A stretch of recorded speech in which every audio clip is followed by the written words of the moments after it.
Welcome back to another episode of the Wrong Advice Podcast. I'm your host, John Picciuto, and with me I have one of my best friends in all of the world, Steve Modrzynski. Steve, buddy, how are you?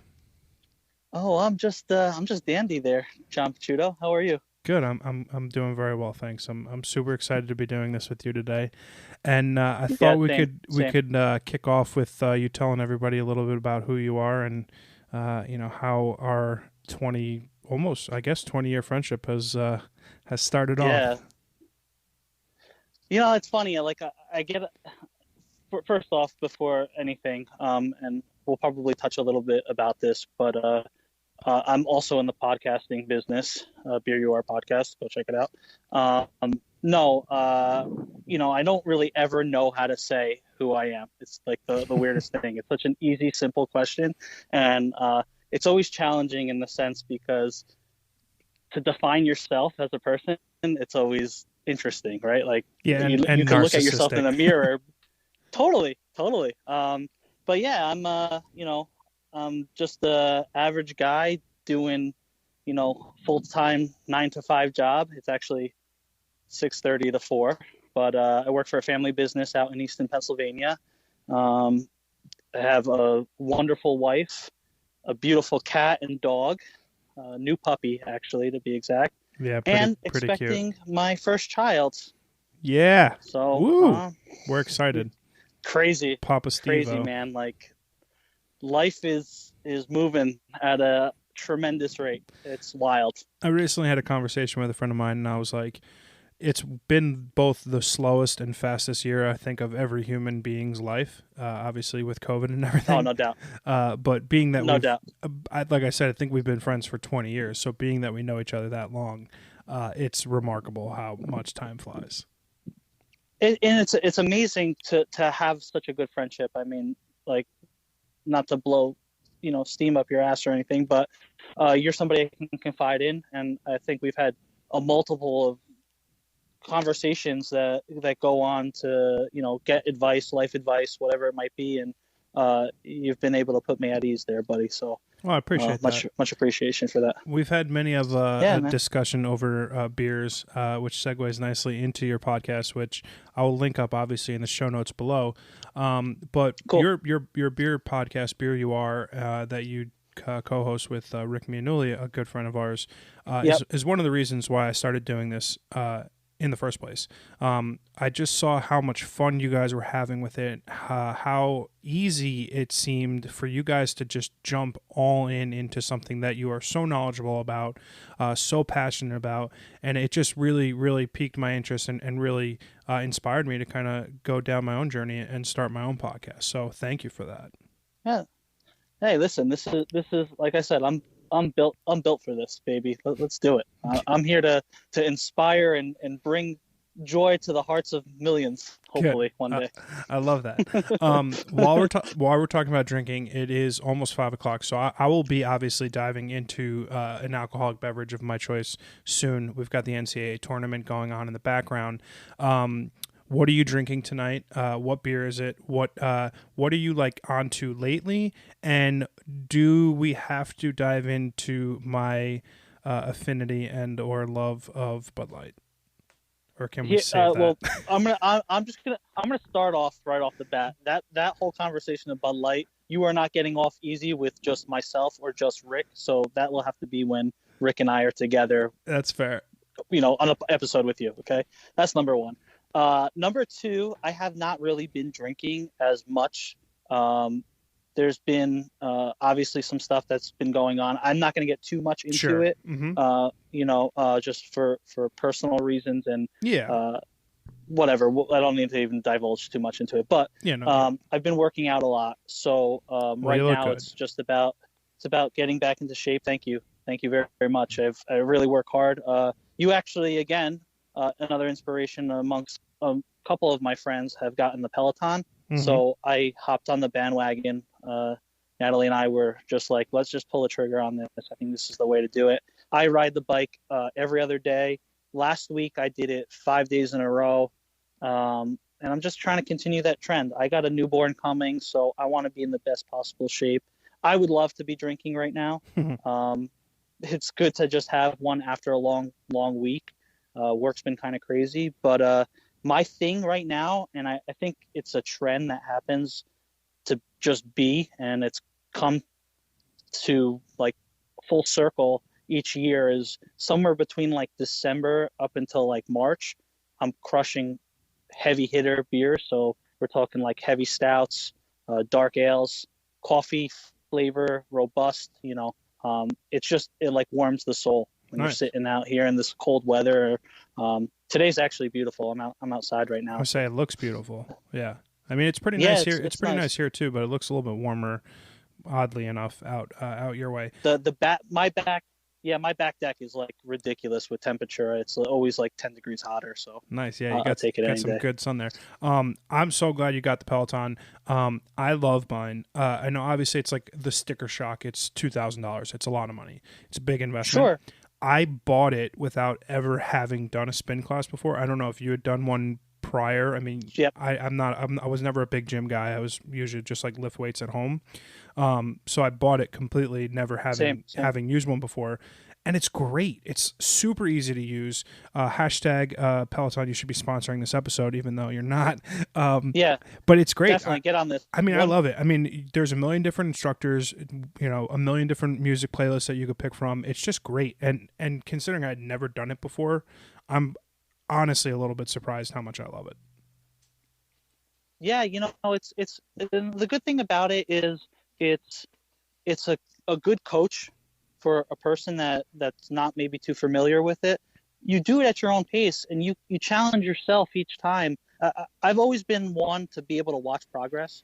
So having the charts and the graphs in front of you, and seeing how you can match your what they call output is your ultimate strength determiner of how hard you push yourself. I like that challenge. So it's been awesome for me. I mean, it's just visually, it's even just an awesome concept. So Yeah, I'm a big fan of it. I was just say I talked on this on a last podcast that I recorded. I didn't post it yet, and also this is not an ad, but I recently got a Whoop like I guess a year ago. Another fitness tracker. Nice. But I just find it to be really superior in how I manage what I do on a day-to-day basis. So I know if I get a really shitty night's sleep, I'm going to take it easy. If I got a really good night's sleep and I took it easy the day before, I'm going to work out a little bit harder the next day. And being able to just, like you said, monitor your output, monitor your progress, whether it's with the Peloton, whether it's with the Whoop. I've probably been healthier in the last year than I have pre-pandemic for sure. And that's funny because, a lot of that time was just spent at home doing not much of anything. Of course. But yeah, I like that we're both on this like fitness train, and you've been way better than me over the last 5 years at least of health and and being ripped and whatnot. So yeah, for sure. It's funny because I really honestly just go into these like weird trends. Like one day I'm all gung ho and it'll last like a week or two, and then just out of the blue I'll just be like, no, fuck this, I'm gonna go get like a cheeseburger, and eat some junk, and then it winds up being like a month, and I'm like, why did I do that? Yeah, well, it's usually like a month and 20 pounds, and you're like, oh shit, how'd that happened Son quick? Of a bitch. Son of a... Always like that. I'm with you for sure. I know that feeling, and it's been one of those things where as hard as this year's been, and obviously we could touch upon on how your last year's been. Sure. It's been nice. I kind of feel a little bit more like a better version of myself, a little bit healthier, definitely in better shape. And, I think as you get older, it's important to take care of yourself. And, as a guy who loves to have a bourbon on a Friday night or a glass of scotch or 10 to 15 Bud Lights, it definitely doesn't hurt to work out on a daily basis for sure. But let's for a quick second, how's your last year been? I mean, obviously COVID's kind of affected people in different ways. How's the last year treated you? The last year has been interesting, I think, is probably the best way I can describe it. We can talk all about the negative, but there's no point. It is what it is, and it's kind of just been there. We've done that, okay? Mm-hmm. We had we kind of actually, in a way, had a blessing, and um, we had some friends that wound up staying with us for most of the pandemic. Um, Whereas there's probably some challenging aspects to having people around you that you're not normally accustomed to living with on a day in, day out basis. Um, it was also comforting in the sense that we had a group of four of us that can kind of enjoy our company together.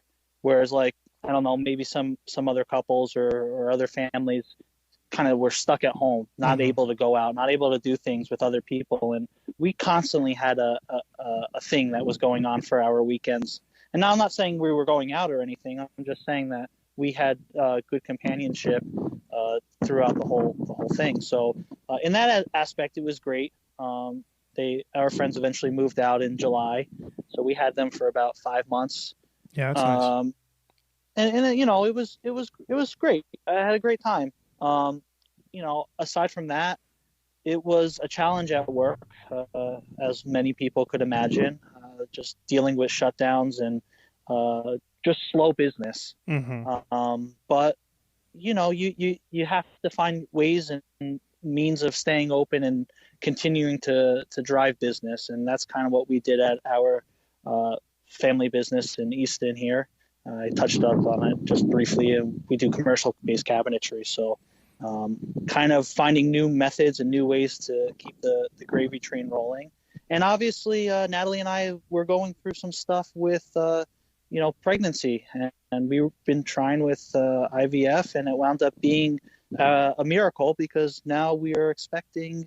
We're on the 23rd week already, so it's awesome. You know, life. Like I don't have time to look back and say, "Oh man, that was terrible." It's like my life's not stopping, and I hope for anybody out there, you know, you just kind of keep trucking along as best as you can. I think that's easily one of the most admirable qualities that I've always looked up to about you. No matter the situation, no matter the scenario, no matter how shitty something could be going, you have an immense positive outlook on life, and it's super endearing, and it's something that, you know, as a friend, I know I could be, you know, in something and I can go to you and be like, hey man, and you're right there to pick me up. And I think in the kind of world that we live in nowadays, it's rare and also super nice to have something like that with a friend. So that's obviously well, man. Listen, yeah. I think anybody listening, here's the thing, and my little food for thought, or maybe some just amateur advice out there. Anybody that may be struggling with some type of mental health or needs some type of guidance, or I implore them more than ever to take a moment to reach out to somebody, whether that's a professional, maybe a friend, because you never know what kind of things people are going to say to you to kind of help you along. Yeah, we can always look at the negatives, but you know, never be ashamed for seeking help. That's the one thing. I had to learn that the hard way, and I also learned probably in the past year one of the best life lessons about that was I can talk to people and not feel ashamed about who I am or what I do. So absolutely. I mean, if the pandemic starts anything, it's just how valuable life is, how tangible and totally. How fleeting time is, and to just really try to make the most of what you have in the short, you know, amount of space that you have with people. Yeah, you just articulate that incredibly beautifully, which I'm obviously not surprised. We've known each other. I was gonna say we've known each other a really, really long time. And without getting into like too many of the drunken stories of like high school and college and Wildwood and all like the debaucherous shit, I thought we can go a little trip down memory lane and talk about 2003 New Jersey Devils and what was probably the greatest, you know, spring summer of. I mean, I can't think of a more fun time I had in, you know, my youth than those, you know, 2-3 months of the end of the hockey season and the playoff push than then. But what do you remember most about that time? Obviously, you were there when the Devils won the cup, but like, tell me what you remember most about like that time period in your life. Well, first and foremost, you were our lucky charm. You had to you were not allowed to miss a home game, as I recall, because I think you went some absurd number. Yeah, it was Like, definitely like over win 10. streak. Yeah.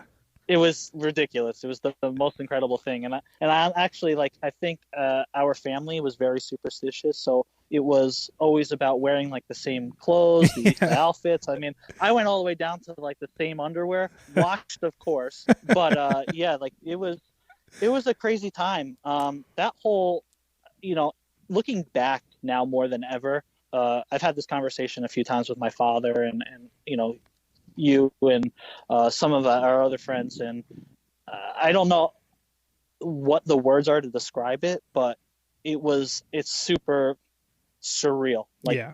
the level of what I got to experience as in my youth was just absurd. So for anyone that is listening that doesn't know, my father was top tier management for the New Jersey Devils. So the Stanley Cup has a real special place in our heart.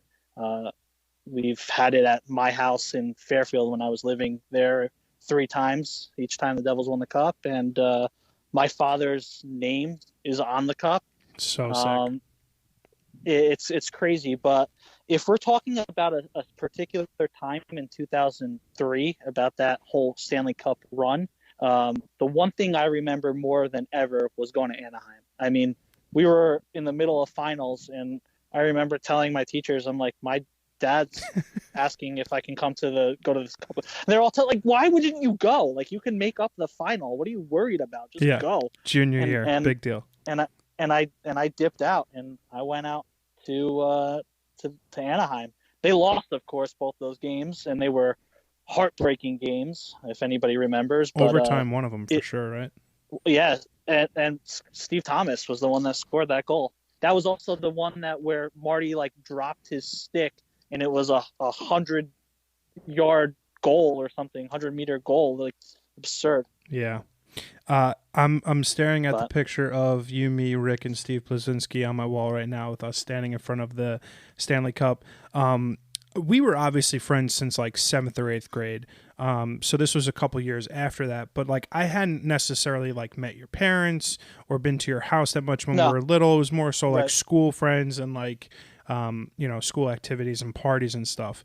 But I just remember being like, telling my mom, like, it was like 3 times a week. I was like, oh yeah, Steve and his mom's coming to pick me up. We're going to the Devils game again. She's like, John, you were there last night. Like, what are you doing? I was like, I don't know. Steve's dad thinks I'm lucky. I got to keep going back. And gotta keep going.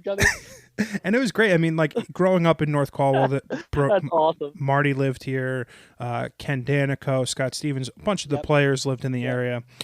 So like in 95, when we were 10, they won. It was great. The cup came to our school and everything. It was so awesome. But like, I feel like my love and affinity for hockey really kind of didn't latch on because I had quit playing at that age. So like, while it was cool to see the Devils win in 95 and even in 2000, I think like 2003, when we started going to games together, and even the season before, because I know we went then as well. It's just like those memories of the games at Continental, driving, from Fairfield, getting dropped off in my house by your mom or your dad after the games, the chicken fingers, the honey mustard, the French fries, the Cokes. Oh, yeah. Like all these things. I have these such vivid memories. Walking in and down the aisle, couple rows, make a left, sit down. It's such a big part of my childhood. And yeah, you're not really a child at like 16 or 17, but I just look back so much at those games with such fondness. And I like made a little box like you did with all my tickets and everything. And I've got the picture of us hanging on the wall. And I just think, man, we were so lucky as kids to have these just amazing experiences. Beyond. And, obviously Beyond. Something that I'll always look back and treasure a lot. Yeah, I actually think from like, and we're kind of jumping ahead here, but like from 2000, maybe 6 to 2007 or 2008, I went to 82 home games. I made every single home game. Wow. So it was crazy. I mean, I have all those tickets still. I don't even know why I have them. It's just something that's so hard to let go. Mm-hmm. You know what I mean? And as we got older, obviously, and 2003 came along, like to your point, in 2002, I think there was definitely a much more appreciation for what we got to see. Because again, like 95, too young, like it was cool. We had people over. Oh, the Devils won the cup. Like, yeah, it's cool. Yeah, Yeah. I don't know what's hockey. And then 2000. I actually think I was sleeping, to be honest with you. Well, it was in Uh, Dallas, right? We it was in clinched Dallas. It late was a night. late game. It was Yeah. a double overtime game. But I remember like sneaking down the steps, and this was in my first house in Fairfield, and my brother and my dad were going ballistic on the couch for good reason. And I was like, "What happened? Huh, hockey, cool." It's funny. I actually remember exactly where I was. I had slept over Mike Rubin's house that night, and we were sleeping in his basement watching the game. And it was late. I want to say it was definitely past midnight, maybe close to 1 a.m. because I think it was a double overtime game. It was in Dallas. They're an Yeah, it hour was behind. right. And I remember we were kind of like, whoa, yeah, trying to be as like quiet as possible when they won. But yeah, I mean, it's just because this has been such a weird year with sports. I find it like just really hilarious to me how much I look back at like all of these like events, like Giants games, Devils games, Right. Yankees games as a kid, because Sure. there's so many canceled over the last year, and things are obviously getting back to normal now. But it's just been weird, and it's just super nice how many amazing memories we have as kids together. I mean, it's just 20 years is a long time. Yeah, it's like unexplainable, I guess, because living in that moment, there's just so much that happens. It's like sensory overload. So you have all these things that are happening, and I mean, it's funny. You asked me like, what was the most memory that you had, and I say that about going to Anaheim, but then you brought up the point of that photo. I look at that photo almost every day. Yeah, it's such a I just good happen to pick. come across it, and I'm like, oh shit, that's so awesome. So And awesome. it just kind of triggers all these different things that you think about. But yeah, it was an awesome. I mean, I have the level of appreciation for my father for the work that he put in to do that is unmatched. If I can be half the man he is in his work ethic, I'd say I'm pretty successful. Oh, for sure. No doubt. Your dad's a great guy, and I'm super thankful for him as well, taking me along on all those games for sure, and giving me my first job out of college. Obviously, I worked for the Devils for 3 years. Tremendous human being, super great. And that what goes along with that is like the summers that we spent together in Wildwood. Oh, wild. What I think is funny is like, so that's I think all right, so we weren't really that friendly seventh grade, right? So I think we became friends seventh grade summer Sure. when we bumped into each other at Wildwood. So you and your family Yep. had owned a place down at Sea Point Village. Me and my family would rent there for I think 2 weeks every, like the first and second week in August every summer, and we just randomly bumped into you, I think John Pistachio, and a bunch of other people. And I just think back of like all those amazing times we had down at your shore house, and obviously years later when we no longer rented, but I would come down and stay at your place. It's just really funny to me when we look back at all the dumb shit we did as kids, and now you're going to be a father. Just what a great guy that you've turned into, which is no surprise based on who your parents are. But yeah, I mean, it's just wild how quickly life can go by, and it's kind of nice to Just be able to like take a. like smiling. I love it. I know it's I just love kind of it. nice to take a trip down memory lane. Yeah, it I is. don't know if you remember, you can't always get what you want. We saw a movie together down in Wildwood, and The Village. I was a little, I don't know, out of it. It was one of those things. But what's your favorite movie? I don't think I know what your favorite movie is. It's really hard for me to say. I have so many in like my bank because honestly, like between you, Rick, and I, we were like the movie guys. I think that was Yeah. something we loved to do on the weekends, Mm-hmm. or when we were younger, it was like our parents would come pick us up, one of the three of us, or one of us, and drop us off at the movies. We'd meet at the movies, go see a movie, have like a bite to eat or whatever, and Yep. then that was it. That was the night. Yeah. That was what we did, right? A So, lot of Friday nights uh, that way. I can go down the list. It's so hard. I could probably break it down by category. Um, like romantic kind of comedy thing. I really like 500 Days of Summer. Oh, That's great, like, great film. but I also, comparatively argue that I really like 10 Things I Hate About You. Interesting. So like, it's like two different spectrums, because one's like a real kind of sad Yeah, story for the most part, not and the much other of a one, not much calm in that rom. no, not really. It was funny because of the characters and how they were personified, but I don't know. Like I love No Country for Old Men. Oh, very good movie. It's just like there's something about that like westerny feel to it. I don't know, and that it's I guess it's set in sometime in the '60s, maybe I think so. '80s. Yeah. And Javier Bardem, it's just freaky dude there's in no that movie. like it's just like getting hunted by somebody. It's like a crazy concept. Those movies I really enjoy.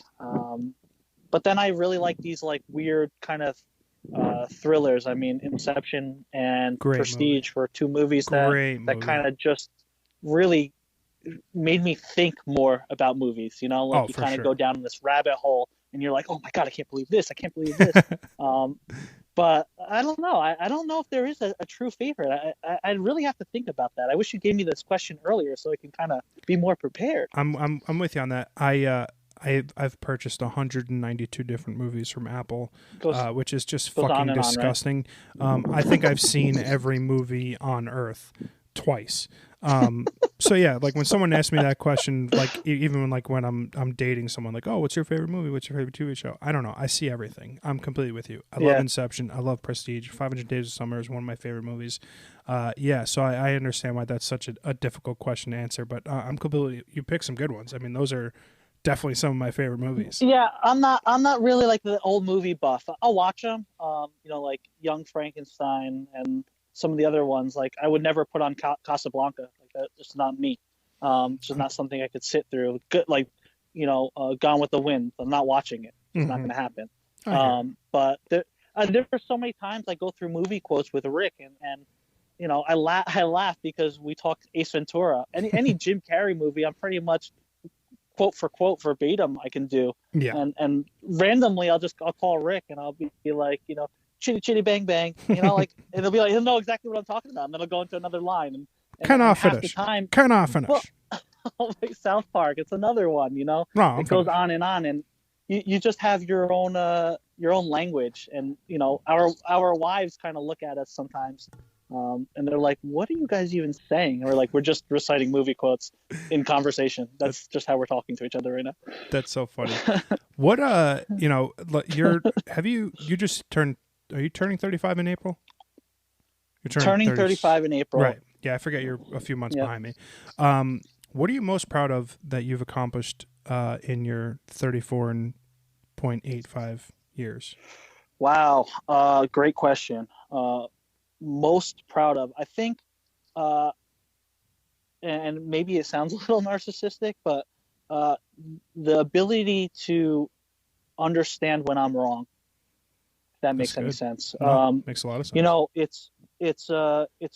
It was very hard for me growing up to suck it up and take it, but I've been learning now, obviously with a wife and a very caring and loving wife. She's dealt with some things with me, and I've learned to kind of to step back. I'm still learning, so I'm not 100% there, but I've always had a weird kind of temperament. I'm the bull. I'm a bull in a china shop sometimes, and that's just the nature of who I am. But the biggest, kindest, gentlest heart, I can assure you that I'm always looking out for the next person, even if you're a complete stranger. But I'm proud of being able to know when I'm wrong and kind of learn from my mistakes as best as possible. I've had amazing mentors with my father, my general manager who works with us now, Tim. These guys really kind of pushed me in a way to be business professional in a sense. And also my wife, who taught me about knowing when something's not as serious as it needs to be. And they've all kind of grown me to be that kind of man. So I like that. I'm super proud of that. Yeah, I like that. I think you touched on something that's super important that I think you really only get with age and like understanding like the importance of a moment to like that moment in your life. Like making mountains out of molehills is not going to benefit anybody less, Right. nowhere near will it benefit yourself. And I think that's something like a lesson that I learned very valuably, unfortunately, like later in life. But I think that's just kind of how lessons in life happen. Yeah, no, it is, and you're not going to learn from experiences if you don't go out there and do it. And honestly, you have to take time to understand what those experiences mean to you. I think at the end of it all. So, um, if you did something wrong and you're aware of what that is, understand it and make right by trying not to do that again. There are Sure. instances where things happen where you know something might happen again, but you try to avoid those situations as best as possible and be remorseful when the time's called for it. That's what I gotta say. Absolutely. What's the best piece of advice anyone's ever given you?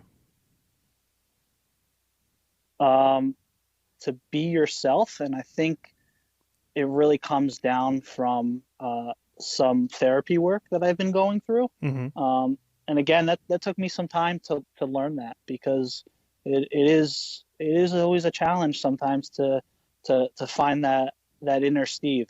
You know what I mean? Absolutely. You lose your way in certain instincts or instances rather, and just that is the end all be all. Be yourself, and if you're not happy with yourself, at least try to find methods to be a better version of yourself. I like that. So just trying to do that all the time. My next question is, what gives you confidence? And I ask you that because I feel like you've got a very unique style. You've got a cool aesthetic, different from a lot of people that like I feel like grew up in our area. So like, what gives you confidence to kind of wear what you want? Act. You're a good guy. You're one of my best friends. But like, what gives you confidence on a day-to-day basis to be who you are and be comfortable in your own skin? Yeah, this is good. I really, really like being the guy that people can rely on. I think that's one of the biggest confidence boosters I can get. Somebody asking me for help is like I don't even know how to say the words because it's so special to me. Like I want to be the one to help anybody get through anything. So whether that's a project, if that's go pick. Can you pick me up a coffee? You know what I mean? Mm-hmm. I just want to be that hero, and whatever type of hero that is to that person, that's where my confidence comes from.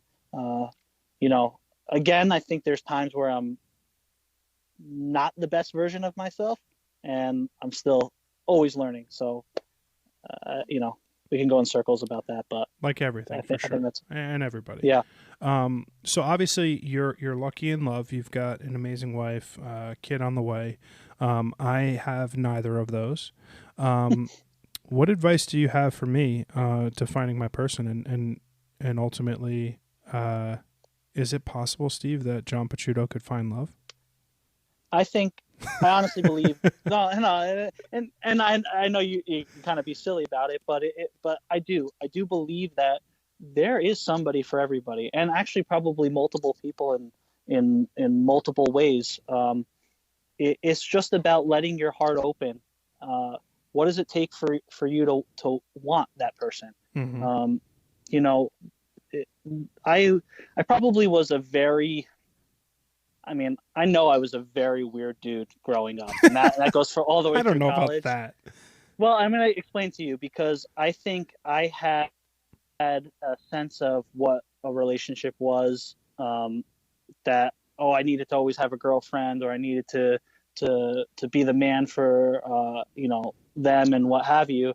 And I still believe that, but the way I went about doing it, or there were times when I probably got a little too drunk in college and smothered people that I shouldn't have, and I'm a little remorseful for that in a sense. But I hope everyone can kind of grow and learn from that. Never was I you know, I would hope that never was a rude to anybody during that Oh, time. I But doubt that.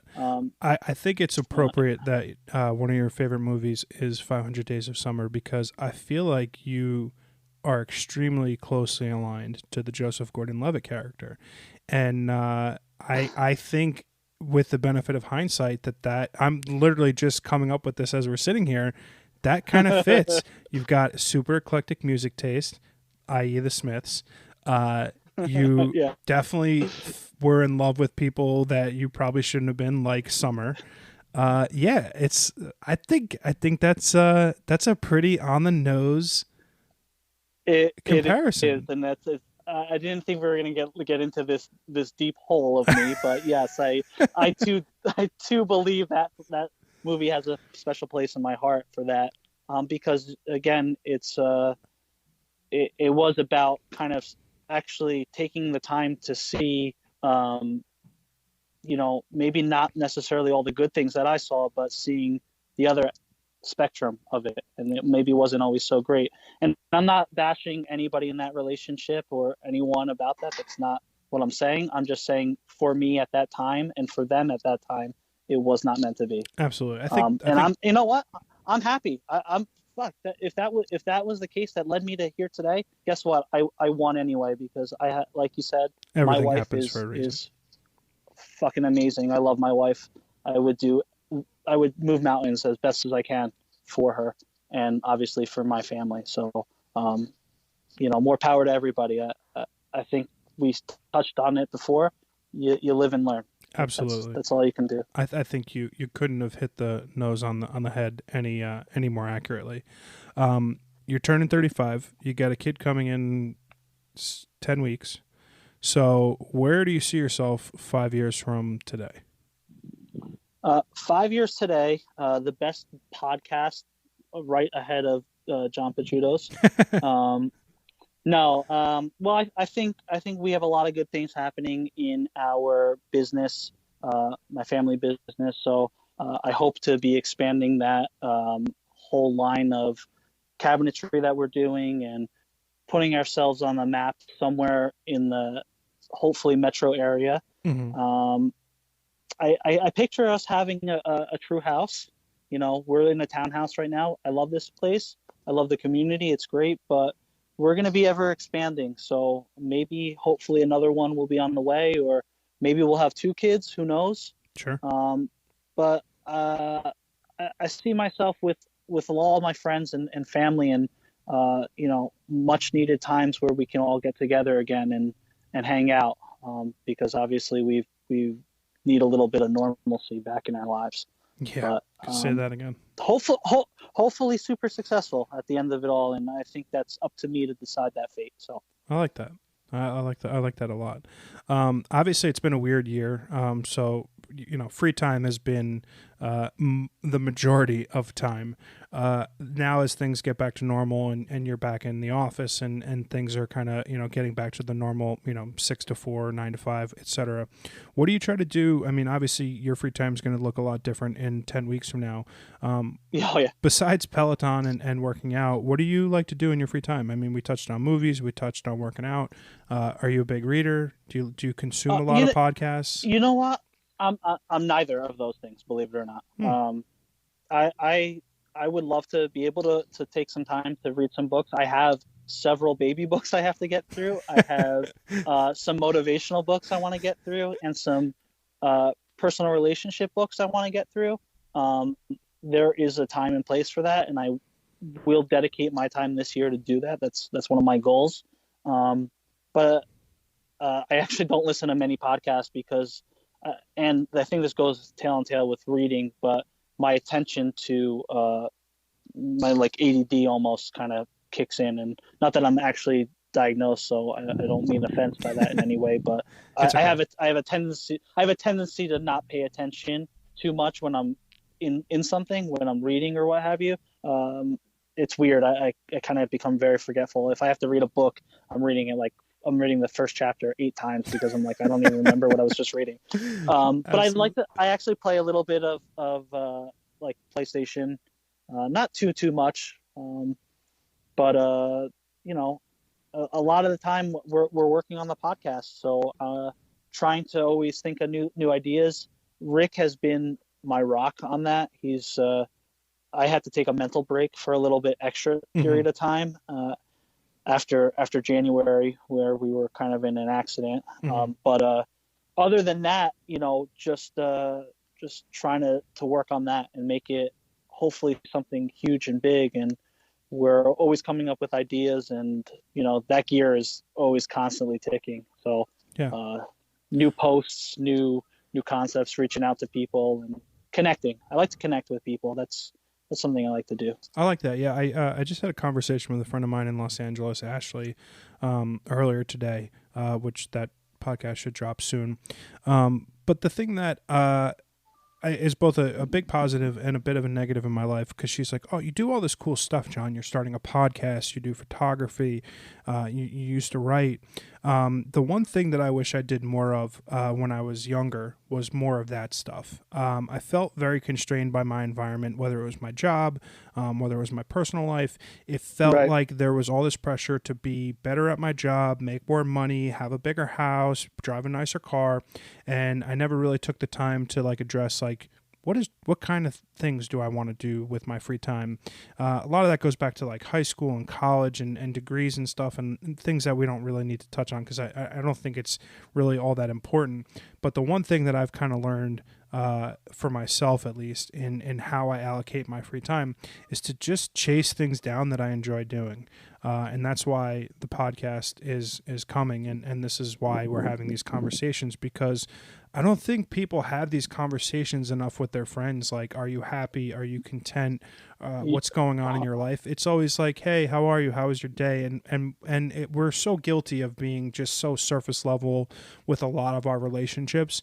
And it's my hope that conversations that I have like this with my friends and even strangers that I've not met before will hopefully have some sort of impactful, sort of alteration of how we look at the time that we've got here with our loved ones and our friends. No doubt. No, and I mean it's so true because it's funny. I think maybe this might be generalized, but from a guy's perspective, how many times do we really ever talk about our feelings? And never. It's almost never, right? And you never have that conversation, and sometimes it's needed. That's why I addressed mental health and seeking the help, whether that be professionally or through a good friend, and not to feel ashamed, because too often we're bottled up and it's stigmatized for sure. It sucks. It just sucks, and I wish we could kind of change that mentality. Even if it's little small groups between your friends, that's a start. And if anyone that's listening, I just hope that that's kind of something they take away from it. Yeah, I did want to also I wanted to touch up real quick before I forget, because I want to mention that I spend a lot of time with Natalie on the couch, and we watch The Bachelor and Bachelorette. Fuck yeah! Hell yeah! I'm not ashamed. I'm not ashamed anymore. I mean, obviously, you know my affinity for the show. I mean, I love it. Yeah. It's just such crazy TV. It sure is. I like to bash Natalie and tell her I hate this show. This is crap. And sometimes I actually don't watch because her mother will come by or whatnot, and they're watching. I want her to have her time, but I'm always paying attention. I'm always listening a little bit. It's comical. I've only recently got into it in the last couple of years. I don't remember the first season. I think it was JoJo, who's engaged to Aaron Rodgers' brother, Jordan Rodgers. I think that might have been my first season. I love it for a couple of reasons. I don't watch a lot of reality television, so number one, I was blown away by these people who just uprooted their lives to come on a reality show to meet someone to marry. That blew my mind. Number one. Yeah, it's crazy. Number two, it's just so much drama, and I know it's a lot manufactured by the producers and the way they cut the show, and it's a lot bullshit.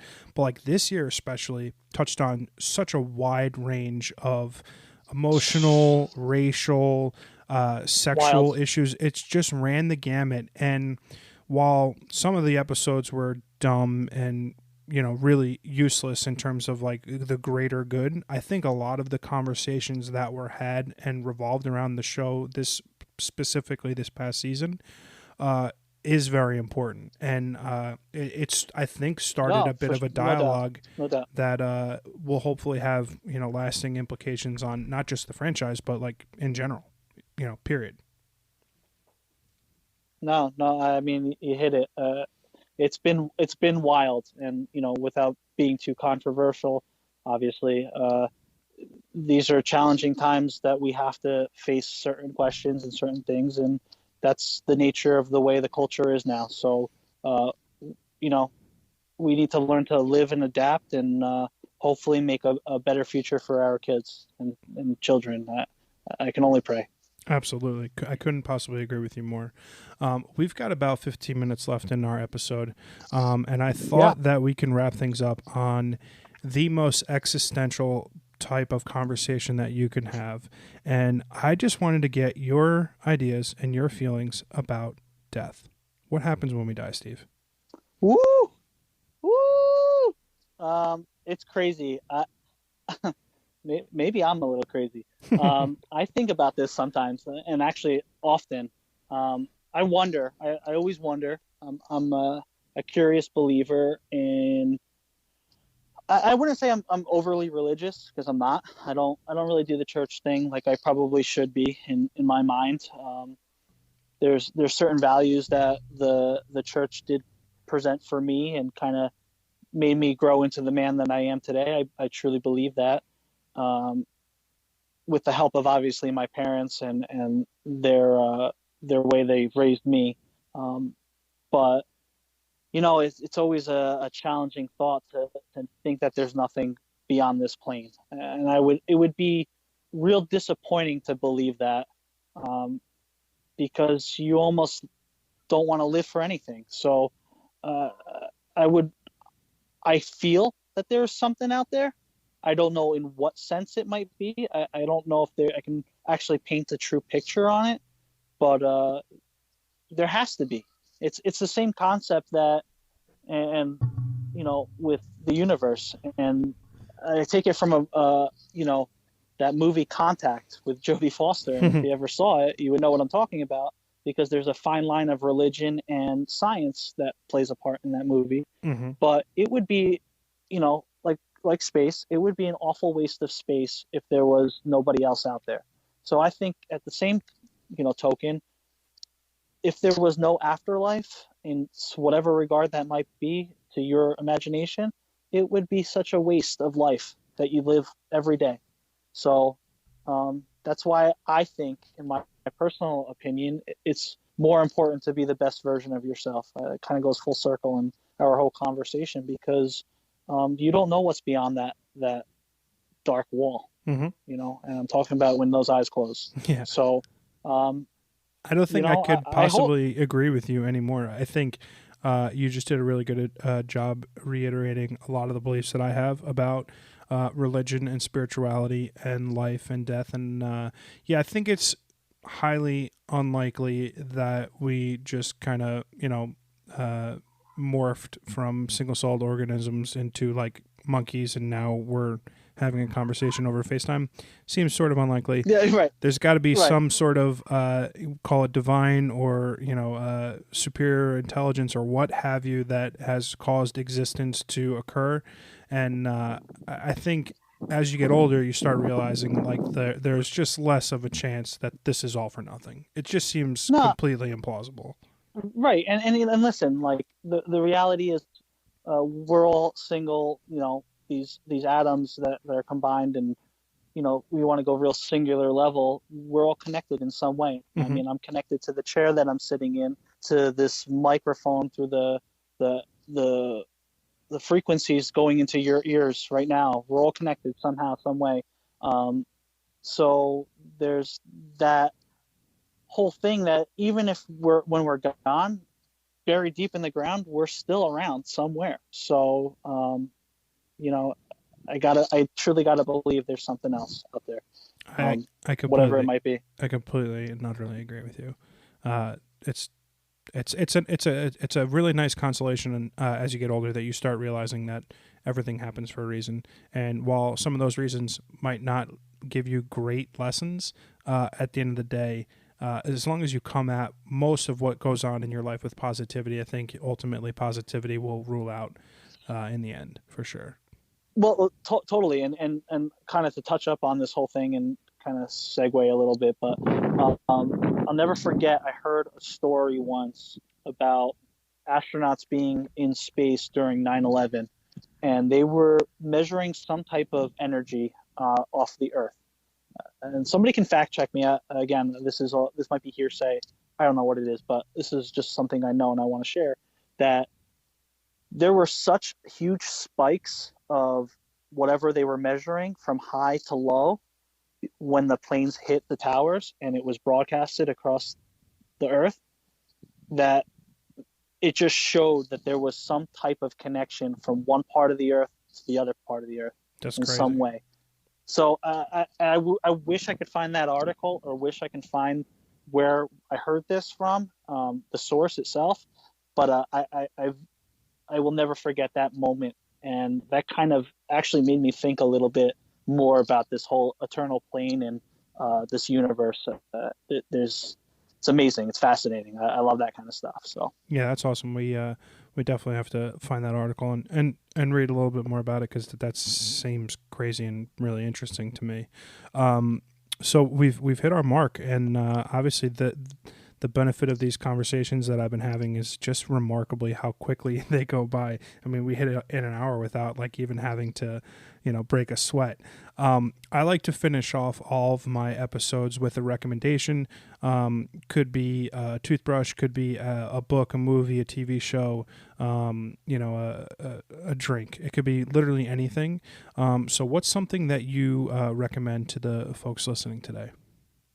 Anybody listening, the one thing I absolutely, again, this seems to be my word of the day, is implore, that you go out and hug and kiss the ones you love and tell them you love them and mean it, because you don't want to ever regret not being able to do that. So there's plenty of things we could all be doing and saying, but maybe it's a phone call to someone you lost touch with a little bit, whoever that might be. Just reach out. Someone's always looking for a reconnect, I'm sure, and hopefully you go out there and do that. I like that. To that note, my recommendation is going to be buy yourself a nice pen, something over $20. Seriously, a pen. Buy yourself a notebook or a journal or whatever, and take 5 minutes every morning or 5 minutes every night before you go to bed. Write down things that you're thankful for. Write down what you felt during, throughout the course of your day. It's something that I started doing early on in the pandemic, and I've gone almost every day or every other day for the last year. And it's kind of nice to occasionally look back and see what I was going through a year ago, or 6 months ago, and the progress that's that I've very made, interesting, and something that I think could be really useful. I mean, I bought a ridiculously expensive, I'm going to show you, I bought a really nice Mont Blanc pen because I'm just a fucking idiot and I'm a glutton for spending my money like it's going out of style. But yeah, I buy a nice pen, buy something that you can refill with cartridges, buy a nice journal, and just start writing down stuff as it comes to you, when it comes to you. I like that. And I think obviously that could be beneficial for everyone. No so, Steve, thanks so much, buddy. I had so much fun doing this. I can't wait to do. I'm going to be recording with Rick next week. So I guess in 2 weeks we can do our trio episode with the three of us. I'm going to link the Beer You Are Instagram and podcasts in the show notes below. Much appreciated. I'll include your social stuff as well.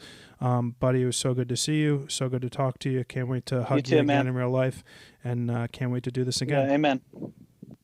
Sooner than later, hopefully. So you guys take care over there, and send the love to the family, and we'll catch you on the flip side. Awesome. Thanks, guys. Take care.